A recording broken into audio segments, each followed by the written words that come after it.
So I got a bit of an update here on Sludgezilla. Look how gnarly all of this is. But I have an update for you. Here is the new engine. It's up and running. I've already test drove it. Everything is perfectly fine. It runs great. However, I did find an hour meter on the vehicle, which for some reason, I must have seen it and probably just overlooked it before. But this changes things a little bit. So technically, I was wrong. I was absolutely wrong. If you go by, oops, hold on a second. If you go by the industry standard of for every 1 idle hour is equivalent to 30 miles, I said it was like 250, 60, whatever I said it was in that video. I was correct in my calculation, but I was wrong in thinking that this thing idled for 365 days. So I found an hour meter on the vehicle. Now let me show you. So here, like I said, I must have just overlooked it. It was obviously it was there before, but check this out. Ready? Okay, so on the trip odometer, 6449 and 7,002 hours. 7,002, averaging 2.8 miles to the gallon because all it's doing is idling. This thing has 12,997.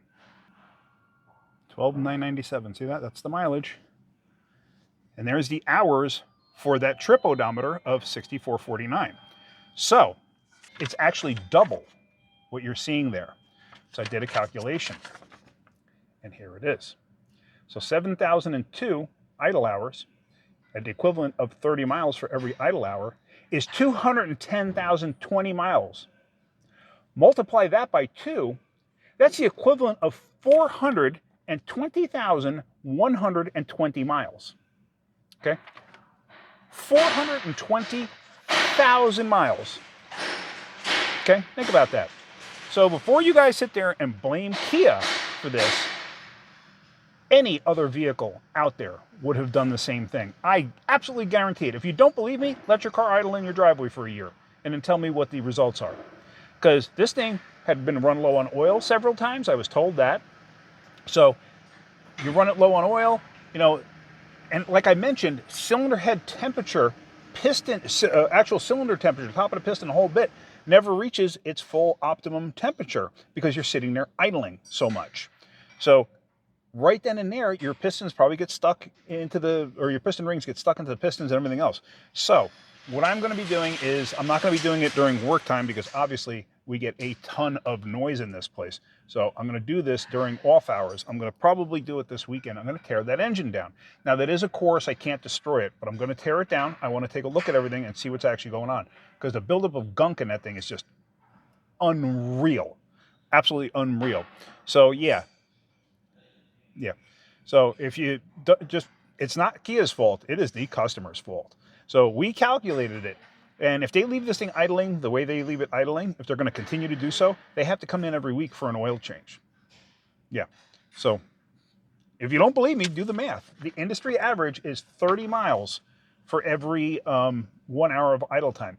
It's something like 26 to 33. So I just went with 30, because that seems to be the number that most companies use when they calculate how often they need to change their oil and stuff.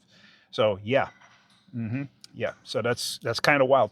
There are 2 trip odometers. The other one had been reset at some point, so there's really no time on it. But then also 2.8 miles to the gallon. Think about that for a second. 2.8 miles, because it doesn't go anywhere. It just sits there and idles. I don't know how many times this thing had gotten filled up.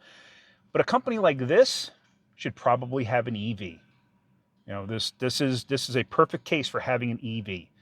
Also, the motor mount. Oh, that was the other thing. Let me show you that. The motor mount on the side, right by the strut, was completely wiped out. And you would think, why would it be wiped out? It's only a year old, and it's only got 13,000 miles. Well, no, it's got 400,000 miles of idle time. And guess what else I found? I never bothered to check this. The AC compressor clutch is shot. It needs an AC compressor clutch. Think about, with this thing idling all that time, with the heat on, AC on, defrost on, as long as you have defrost or any kind of a mix on, your AC compressor is cycling. It will turn on and off. And it's an old school style with a clutch that turns on and off. Like a lot of newer AC compressors do not have clutches. This one has a clutch. So think about how many times in 420,000 miles that thing must have turned on and off. Yeah, so yeah, it needs a compressor clutch, but I got a funny feeling they're not going to do it because they're already paying for all of this. And you know what, the summer's over soon, but let me show you the actual engine mount. And it was this mount right there that you see. So back over to my glorious mess that I have going on here. Here is the mount. Oh, chunks are actually falling out. See it? See how destroyed that engine mount is? So, yeah. That is just absolutely hammered. What was going on was, see how nice and shiny it is right there? The actual main bracket, this piece right here, was actually bottomed out on the metal layer and it was grounding out. If you recall the other videos, remember I said there's some noise there, and as soon as you shifted the motor a little bit, it kind of went away. So now the engine is actually sitting upward. But if you look down there too, I don't know if you could see it. Can you? There's the compressor clutch down there. And yeah, it doesn't even work. I did check it. It has power and ground. It does cycle how it's supposed to try to turn a compressor on, but the compressor never turns on. So it needs a compressor clutch. So yeah, so if you get a vehicle, if you pick up a vehicle that has low mileage, but it did a ton of idle hours, are you really getting a bargain? So anyway, that's it. I just wanted to share that with you, give you that update. Like I said, I've already road tested it, runs great. Customer can pick it up because, like I said, I don't think they want to fix the AC because that's another not cheap repair. So, but anyway, that's it. All right, guys, I hope you got something out of that. If you did, hit that like button. If you could, please subscribe. Have a great day and keep wrenching.